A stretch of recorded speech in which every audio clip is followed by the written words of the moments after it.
Trade خسارہ ہے یا وہ ہمیشہ جو ہے وہ رہتا ہے, and that is a problem which all subsequent governments in Pakistan have faced again over the last 10 years اگر ہم اس کو جو ہے وہ دیکھیں. تو اگر ہم اس کو کوانٹیفائی کرنا چاہیں, اس لحاظ سے ہم دیکھنا چاہیں, میری یوسف نظر صاحب سے پچھلے پروگرام میں بات ہو رہی تھی, انہوں نے کہا تقریباً 1.3 ٹریلین روپیز 1300 ارب روپے جو ہیں وہ ان ایلیٹس کے پاس جاتے ہیں مراد کی مد میں, سبسڈیز کی مد میں. آپ اس کو کوئی بھی ہیڈ دے سکتے ہیں, لیکن وہ پیسہ جو کہ اگر ہم جنرلی سبسڈیز کی بات کر رہے ہیں جو کہ عام عوام تک ٹارگیٹڈ سبسڈیز جو IMF کہتا ہے, اس لحاظ سے بات کی جائے تو وہ تو کہیں نظر نہیں آتی, لیکن اس کے اگینسٹ ان کو 1300 ارب ابھی بھی پچھلے سال میں بھی ملے ہیں. آپ سمجھا سکتے ہیں ہماری آڈینس کے لیے بھی کہ کس طرح سے ان تک یہ ٹرانسلیٹ ہوتا ہے, کیسے پہنچتے ہیں اور کس طرح سے اویل کی جاتی ہے یہ سبسڈی ان کے لیے؟ دیکھیں, خان صاحب کی حکومت میں ایک جو طریقہ تھا, one of the ways in which these subsidies are provided is جس طرح آپ کی پچھلی حکومت میں جو الیکٹریسٹی کی ریٹس ہیں اس کو کیپ کر دیا جاتا ہے, جو آپ کو گیس سپلائی جو ان پٹس ہیں اس کو کیپ کر دیا جاتا ہے تاکہ ان کی قیمت جو ہے وہ زیادہ اوپر نہ جائے. لیکن یہ جنرل آڈینس کے لیے نہیں ہے, یہ بات کر رہے ہیں صرف انڈسٹری کی. یہ انڈسٹری اسپیسیفک تھا, یہ انڈسٹری اسپیسیفک تھا اس وقت, اور اس کی the logic behind it was کہ جی آپ کے پاس ایکسیس کیپیسٹی ہے تو آپ اس ایکسیس کیپیسٹی الیکٹریسٹی کی تو آپ اس کو جو ہے وہ کنزمپشن کو بوسٹ کریں, اس طرح کہ آپ جو کمپنیاں ہیں ان کو ایک لیولائز ٹیرف دے دیجئے. اسی طرح گیس کی مد میں تھا, یہ ایپٹما جو ہماری ٹیکسٹائل مینوفیکچرنگ ایسوسی ایشن ہے اس کی ایک بہت لمبی ڈیمانڈ تھی کہ جی ہمارا جو کاسٹ آف انرجی ہے وہ زیادہ ہے as compare to competitors, and there is some truth to that as well. لیکن اس میں یہ تھا کہ جی آپ ہمیں کاسٹ آف الیکٹریسٹی اور کاسٹ آف انرجی اس کو ذرا کنٹرول کریں, so therefore we'll show you results as far as increase in exports are concerned. So one is وہ ریزلٹس تو کہیں نظر نہیں آتے, ایک بوسٹ آیا, دیکھیں ایک سرٹن پرسنٹیج ہے, لیکن اگر آپ ایبسولوٹ ٹرم میں اس کو کمپیئر کر کے دیکھیں تو وہ تو شاید نمبرز جی, I agree with you. So and that's once again the problem that we're talking about, right? کہ یہ جو سبسڈیز دی جا رہی ہیں the state یا پاکستانی حکومت کے پاس وہ ٹولز نہیں ہے کہ یہ پتا کرے کہ اچھا یار یہ سبسڈی جو میں اگلے کو دے رہا ہوں یہ سبسڈی واقعی اس نے اس چیز کے لیے استعمال کی ہے جس کے لیے میں یہ سبسڈی پرووائڈ کر رہا ہوں, یا کہ اس نے اس سبسڈی کو لے کے اس نے لیٹ سے DHA اسلام آباد میں اس نے جو ہے وہ 10 کنال کی جو ہے وہ زمین خرید لی ہے. And that's a persistent problem that we've seen in countries like Pakistan, کہ اس کی جو حکومت ہے اس کی کیپیسٹی ٹو انشور کہ یہ جو میں پیسہ اس کو دے رہا ہوں کسی بھی مد میں وہ پیسہ ایکچولی انویسٹ ہو رہا ہے یا اسی چیز میں لگ رہا ہے جس چیز میں چاہتا ہوں.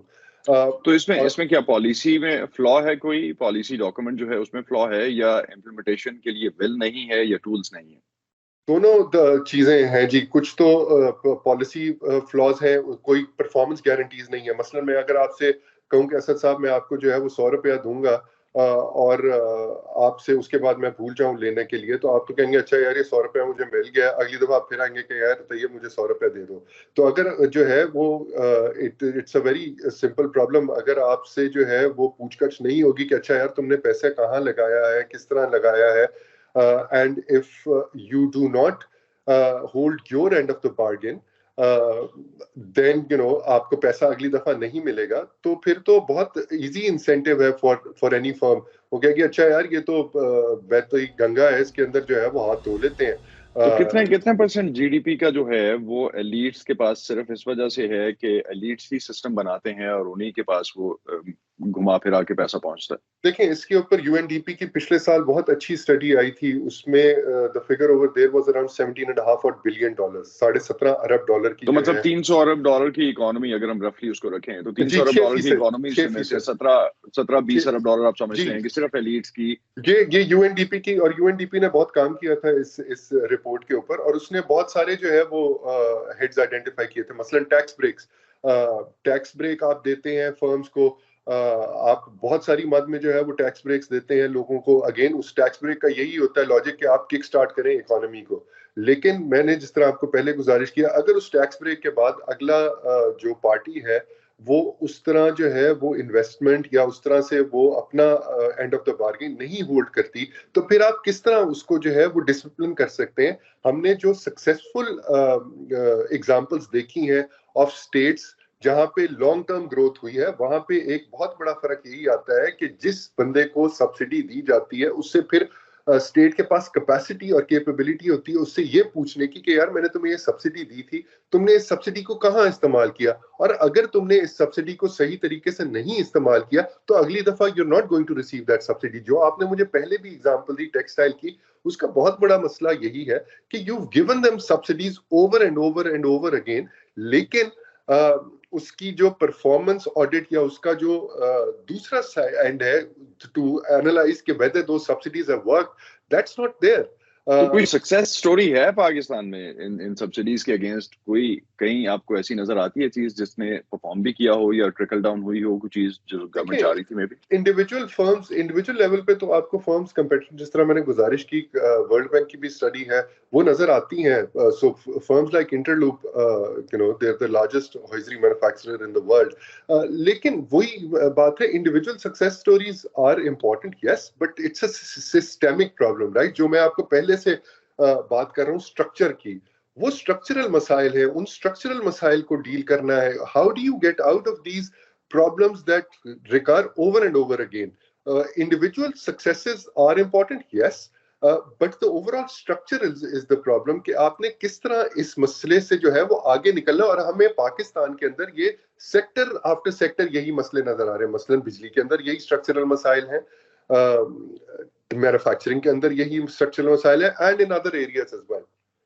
تو اگر ہم کچھ 4 سیکٹرز لسٹ کر سکیں جو کہ پاکستان کی سب سے زیادہ سبسڈیز لے بھی چکے ہیں اور ابھی تک پرفارم بھی نہیں کیا, اور اگر کوئی کوشن ہے جس کی وجہ سے وہ پرفارم کر سکیں آگے جا کے, تو اس کو کہیں ایڈریس کیا جا رہا ہے؟ جب تک یہ سیاسی مسائل ہوں گے اور جب تک ہمارے جو ایلیٹ ہیں وہ ان مسئلوں کو سوچ کے بارے میں سوچیں گے نہیں اور اپنے ایڈوانٹیجز کو گیو اپ نہیں کریں گے, تب تک ان مسائل کے ساتھ ڈیل کرنا, جو کہ جس طرح میں نے گزارش کی اسٹرکچرل سطح کے اوپر ہے, انڈیویجول نہیں ہے. بہت لیکن کوئی بھی ایلیٹ یا کوئی بھی, اگر آپ کو یا مجھے بھی کہا جائے کہ میں اپنے کو بینیفٹس جو ہیں وہ لیٹ گو کر دوں, کبھی بھی نہیں کریں گے. کیوں کریں گے وہ؟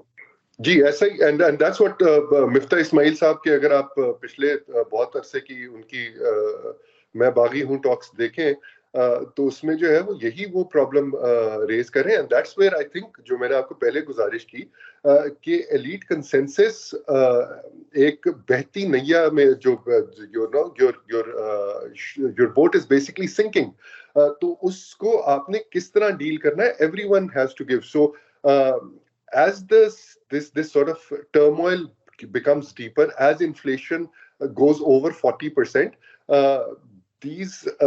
everyone has to sort of pitch in. And I think جو ہماری ہسٹری رہی ہے اس میں جو عام عوام ہے اس کو زیادہ جو ہے وہ قربانیاں دینی پڑی ہیں as compared to those who have access to capital, and those something has to give now.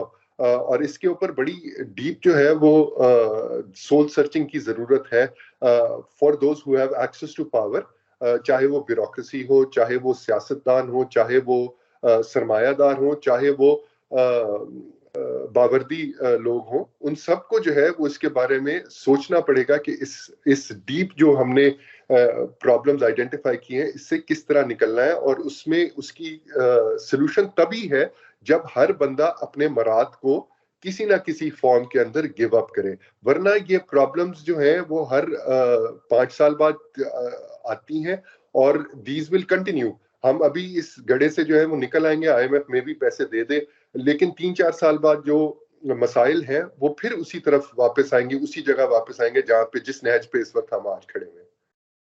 بہت شکریہ ڈاکٹر طیب آپ کا, آپ ہمارے ساتھ تھے آج معیشت مشکلات اور ماہرین میں, جو اس وقت پاکستان کے ایشوز ہیں اس حوالے سے بات کر رہے تھے. بہت شکریہ ہمیں جوائن کرنے کا. Sir thank you very much, بہت شکریہ آپ کا.